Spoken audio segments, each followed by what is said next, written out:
Thiruvananthapuram parliament മണ്ഡലത്തിലെ സ്ഥാനാർത്ഥി രാജീവ് ചന്ദ്രശേഖറിന്റെ പ്രചാരണ പരിപാടിയിൽ പങ്കെടുക്കാൻ നടിയും നർത്തകിയുമായ ശോഭനയും ഇന്ന് നടക്കുന്ന തെരഞ്ഞെടുപ്പ് യോഗങ്ങളിലും നാളത്തെ പ്രധാനമന്ത്രിയുടെ പ്രചാരണ പരിപാടിയിലും ശോഭന പങ്കെടുക്കും. വിഷു ദിവസമായ ഇന്ന് ബി.ജെ.പി. സ്ഥാനാർത്ഥി രാജീവ് ചന്ദ്രശേഖറിന്റെ പ്രചാരണ പരിപാടികൾ ഉച്ചയ്ക്ക് ശേഷമായിരുന്നു.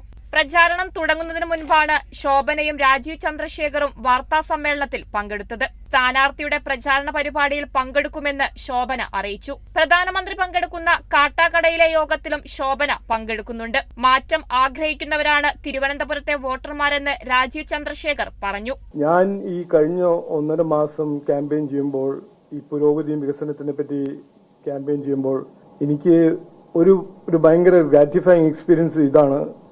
ഈ പുരോഗതിയും വികസനവും ഇവിടെ ഒരു മാറ്റം വേണമെന്ന് എല്ലാവർക്കും ഒരു ഫീലിംഗ് വന്നിട്ടുണ്ട്. എല്ലാവരും അതന്നെയാണ് പറഞ്ഞത്, ഒരു മാറ്റം വേണം. തുടർന്ന് രാജീവ് ചന്ദ്രശേഖറിന്റെ കയ്യിൽ നിന്നും വിഷു കൈനീട്ടവും ശോഭന സ്വീകരിച്ചു.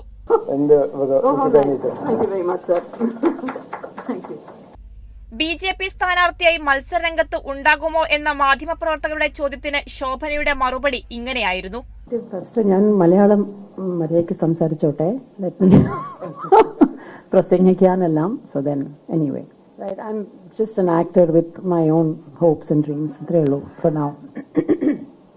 വാർത്താ സമ്മേളനത്തിനിടയിൽ പിന്നിലെ ചുവരിലെ പതിച്ചിരുന്ന ബാനർ ഇളകി വീണത് ശോഭനയിൽ ചെറിയ ഞെട്ടലുണ്ടാക്കി. ബി.ജെ.പി. സ്ഥാനാർത്ഥിയായി ശോഭന തിരുവനന്തപുരത്ത് മത്സരിക്കുമെന്ന സ്ഥിരീകരിക്കാത്ത വാർത്തകൾ ഉണ്ടായിരുന്നു. നേരത്തെ പ്രധാനമന്ത്രി പങ്കെടുത്ത പരിപാടിയിൽ ശോഭന പങ്കെടുത്തത് വലിയ തോതിൽ ചർച്ചകൾക്കും വഴിവെച്ചിരുന്നു. Kerala vision news, Thiruvananthapuram.